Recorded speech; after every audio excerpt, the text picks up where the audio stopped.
Student, कैसे हो आप लोग। आई होप कि आप लोग अच्छे होंगे।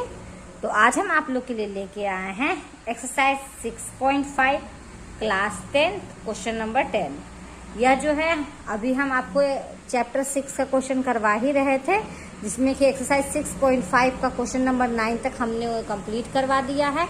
आई होप कि आपको अच्छे से समझ में भी आया होगा। तो चलिए आज हम लोग देखते हैं क्वेश्चन नंबर 10। तो क्वेश्चन नंबर सबसे पहले हम लोग क्वेश्चन को पढ़ते हैं। 18 मीटर ऊंचे एक ऊर्ध्वाधर खंबे के ऊपरी सिरे से एक तार का एक सिरा जुड़ा हुआ है, ठीक है, तथा तार का दूसरा सिरा एक खूंटे से जुड़ा हुआ है। खंबे के आधार से खूंटे की कितनी दूरी पर गाड़ा जाए कि तार तना रहे, जबकि तार की लंबाई दिए हुए हैं, ठीक है। तो सबसे पहले यहाँ बोल रहा 18 मीटर ऊंचे एक ऊर्ध्वाधर खंबा। तो खंबा कैसे होता है? खंबा होता है हमारा लंबा। तो देखिए ये हमने बना दिया है खंबा। इसका लंबाई दिए हुए है 18 मीटर, ठीक है। 18 मीटर ऊंचे एक ऊर्ध्वाधर खंबे के ऊपरी सिरे से एक तार का सिरा जुड़ा हुआ है। तो इसको हम लोग देखेंगे कैसे। तो सबसे पहले तो हम लोग क्या करेंगे, इसमें खंबा बना लेंगे और उसके बाद ऊपरी सिरे से एक तार, यहाँ ऊपर का सिरा ये हुआ, ये नीचे का सिरा हुआ, तो यहाँ से जो है एक तार बांधा हुआ है, ठीक है, तार बांधा हुआ है। तो तार का दूसरा सिरा एक खूंटे से जुड़ा हुआ है। यहाँ पर मान लेते हैं कोई खूंटा लगा हुआ है। तो खंबे के आधार, खंबा है यहाँ, इसके आधार से खूंटे को कितनी दूरी पर गाड़ा जाए। तो चलिए ये यहाँ से हम क्या करते हैं, इसको मिला देते हैं, जाए कि तार तना रहे। यहाँ पे हम लोग खूंटा लगा देंगे, यहाँ पे खंबा हुआ, यहाँ से तार को बांधेंगे तो ये तना हुआ रहेगा। जबकि तार की लंबाई, तो तार ये है, तार की लंबाई दिए हुए है 24 मीटर, ठीक है।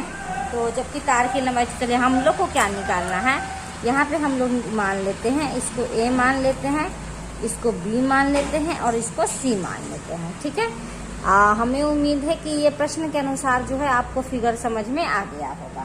तो हमको यहाँ पूछ रहा है, ये जो ऊर्ध्वाधर दीवार है और यहाँ जो खूंटा लगाया है उसका आधार जो है उसका दूरी पूछ रहा है, ठीक है। तो यहाँ पे हम लोग देखते हैं, ले लिए हैं हमने ए बी सी मान लिए। तो यहाँ देख रहे हैं कि यह एक समकोण त्रिभुज है। समकोण त्रिभुज में यह बी जो दिया हुआ है वो 90 डिग्री है। तो हम लोग सबसे पहले क्या करेंगे, यहाँ पे लिखेंगे त्रिभुज ए बी सी में, ठीक है। तो ए बी सी में लिखने के बाद हम लोग क्या करेंगे, हमारा कोण बी जो है वो 90 डिग्री है, यह दिखा दिए हम लोग। यह दिखाने के बाद जब एक समकोण त्रिभुज है और भुजा निकालना है, तो पाइथागोरस थ्योरम, इससे पहले वाला जो क्वेश्चन था उसमें भी हमने आप लोगों से बताया था, ठीक है। तो यहाँ पे लिख देंगे पाइथागोरस प्रमेय द्वारा।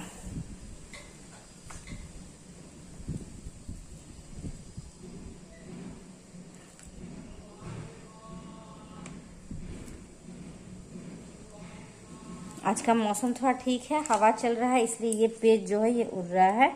इसलिए हम क्या करते हैं, इसमें एक लगा देते हैं कैप, नहीं तो फिर हाँ देखिए अब ये नहीं उड़ेगा, ठीक है। तो ध्यान से देखिएगा। तो पाइथागोरस प्रमेय क्या होता है, ये लंब है, ये 90 डिग्री है, 90 डिग्री के सामने वाले भुजा को क्या कहते हैं, कर्ण। तो कर्ण को हम लोग यहाँ लिखते हैं ए सी का स्क्वायर बराबर ए बी का स्क्वायर प्लस बी सी का स्क्वायर। ये पाइथागोरस थ्योरम होता है, ठीक है। तो पाइथागोरस थ्योरम होता है। तो अब इसके आगे क्या करना है, यहाँ से अब बहुत ही आसान हो गया। मेन था इस प्रश्न में कि प्रश्न को पढ़ के इसका फिगर बनाना। फिगर बनाने के बाद समझ में आ रहा है कि इसमें जो है पाइथागोरस प्रमेय का हम लोग उपयोग करेंगे। तो चलिए जिस जिस भुजा का मान दिए हुए है उसका मान हम लोग डाल देते हैं। ए सी दिए हुए है 24, तो ये हो गया 24 का स्क्वायर। ए भी दिए हुए हैं हमारा 18, तो 18 का स्क्वायर। अब बी सी तो हमको निकालना ही है, तो बी सी का स्क्वायर हम लोग ऐसे ही लिख देंगे। तो चलिए 24 को 24 से आप मल्टीप्लाई करोगे तो ये हो जाएगा 576, और 18 को 18 से करोगे तो ये होगा 324 आप प्लस बी सी का स्क्वायर। तो ये प्लस में है तो हम लोग ऐसे करते हैं, बी सी का स्क्वायर प्लस 3 2 4 बराबर में 500 76 ऐसे लिख सकते हैं। इधर वाला को इधर लिख दिए, इधर किसी को हम लोग बराबर के सबको बस इधर से इधर कर दिए हैं। अब हमको BC का स्क्वायर निकालना है, इसलिए 576 ये प्लस में है, बराबर के इधर में आएगा तो ये हो जाएगा माइनस में। तो BC का स्क्वायर बराबर है, माइनस कीजिए, 6 में से 4 गया 2, 7 में से 2 गया 5 और 5 में से 3 गया 2।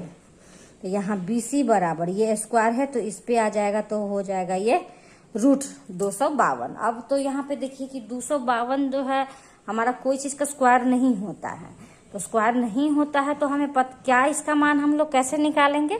तो मान निकालेंगे हम लोग, यहाँ देखिए, तो यहाँ पे हम लोग लेते हैं इसका गुणनखंड। 252 में हम लोग लेते हैं इसका गुणनखंड। तो देखिए 2 एकम 2, 2 दूनी 4, 2 छक 12, 2 छक 12, 2 तिया 6, 3 दूनी 6, 3 एकम 3, 3 सत्ते 21। तो ऐसा वाला गुणनखंड निकाल के हम लोग वर्गमूल निकालने का तरीका क्या होता है? तो ये 2 है तो ये 2 का स्क्वायर हो गया, प्लस ये 2 3 है तो ये 3 का स्क्वायर। तो यहाँ पे हम लोग लिख देंगे इससे करके BC बराबर √2 × 3। ये देखिए तो ये अकेले है तो ये हो गया √7, ये स्क्वायर है, ठीक है, यहाँ पे स्क्वायर है।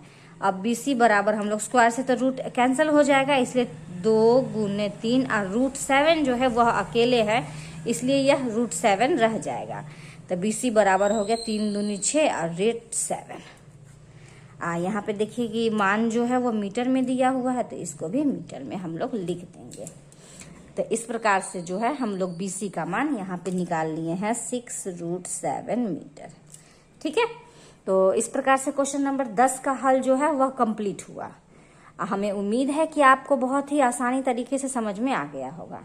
तो चलिए, अगर आपको मेरा ये बताया हुआ तरीका अगर समझ में आया होगा तो प्लीज़ मेरे चैनल को लाइक कीजिए, सब्सक्राइब कीजिए, और पहली बार अगर मेरे वीडियो को देख रहे हैं तो बेल आइकन दबाना मत भूलिएगा, ताकि कोई भी वीडियो हम अपलोड करें तो आपको नोटिफिकेशन मिल जाए। और जितना ज़्यादा से ज़्यादा हो सकता है अपने दोस्तों के साथ शेयर कीजिए।